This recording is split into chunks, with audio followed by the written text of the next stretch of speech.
creating a podcast every day of the week, blogs, specially catered, courses, classes, masterminds. You're doing all these different things with Entrepreneurs on Fire. How can we scale our show? How can we scale our podcast to meet all these specific needs?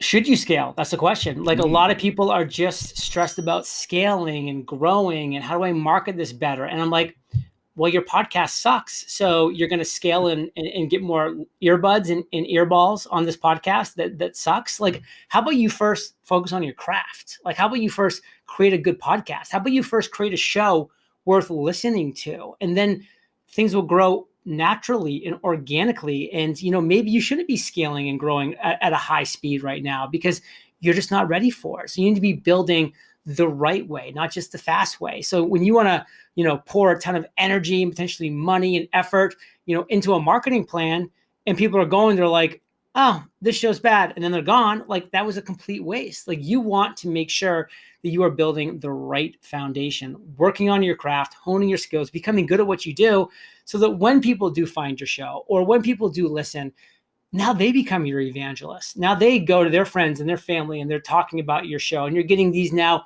organic and referral leads that are coming in and listening. Now you're growing still slowly, but you're growing the right way. And so that's something that I just want to kind of plant as a seed for people is, there's like, oh my God, John, like I'm not doubling my listens every single month. I'm like, good, because you shouldn't be. Like you're not, your show's not good enough for it yet. Like when I launched Entrepreneurs on Fire, I was a bad podcast host. Like it took me a long time to become good at my craft. Yeah, you think about, I'm going to become a doctor. You don't just wake up one day and you start opening up someone's chest and diving in, right? Like you have to work on it. You have to hone your craft. So we've talked a lot about niching down and how important that is in a crowded space. John, what are some audio tips? What's the number one audio mistake that you hear people making in their podcasts?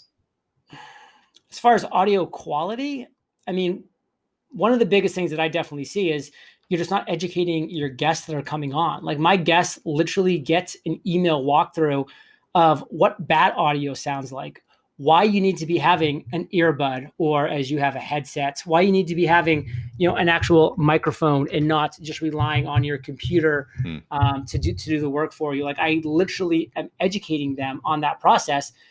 And I let them know, I'm like, this is for your sake. Like when you sound bad, you look bad and you sound stupid. And like, you don't want any of those things. Like this is your chance to really make a good connection, a valuable introduction to my audience. I have over 1 million listens per month. You've probably never been on a bigger stage in your life. And you probably never will again. Why would you not make the most of it? Yeah, it makes a lot of sense. And quite frankly, I've been using Zoom for a while, but I just kind of realized that the quality of audio on Zoom is just, for whatever reason, I think it's gone downhill because it used to be okay. It used to be decent, but I had to get off that. So now I'm using Squadcast. Yeah. And honestly, when you reached out to me and you shared that we were switching from Zoom to Squadcast, I'm like, good for him. He's figured it out.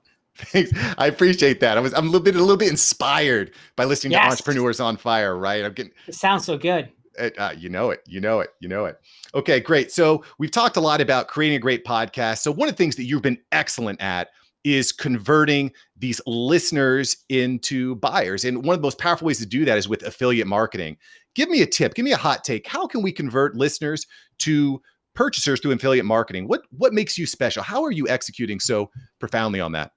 You just have to understand like what a funnel is. And that's the process. Is you're not just going to be like, hello, my name is John. Let's get married tomorrow. Like it has to be a process. Like you've got to be introducing yourself to an individual. You're going to be building up know, like, and trust by delivering them free, valuable, and consistent content. And then having them take that next step with a call to action that's giving them that next layer of value. And then as you build up that trust to a certain point, then you can introduce the premium offer. You can introduce the coaching. You can introduce the course, the product, the service, whatever that might be.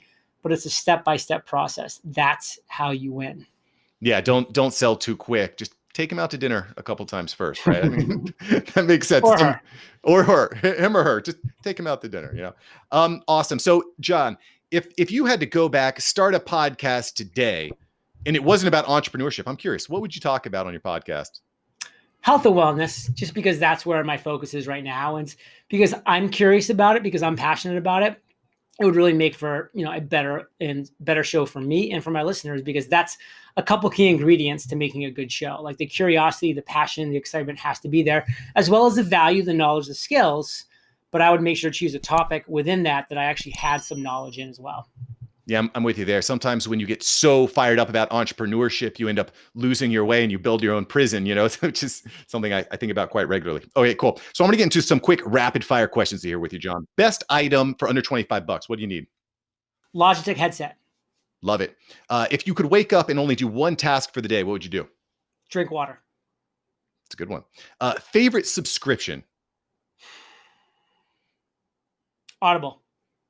Love it. And finally, if you had a billboard that could reach millions and millions of people, what do you put on your billboard?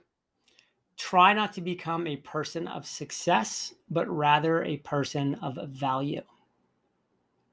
JLD said it. I agree with it. John, thank you so much for your time, brother. Thank you so much for watching. I'm glad you enjoyed this episode. I've got several other episodes right here for you. Smash one of these videos to make sure that you don't miss out on the tips, tools, and tactics of industry experts. Let's take that side hustle full time. Smash one of these links.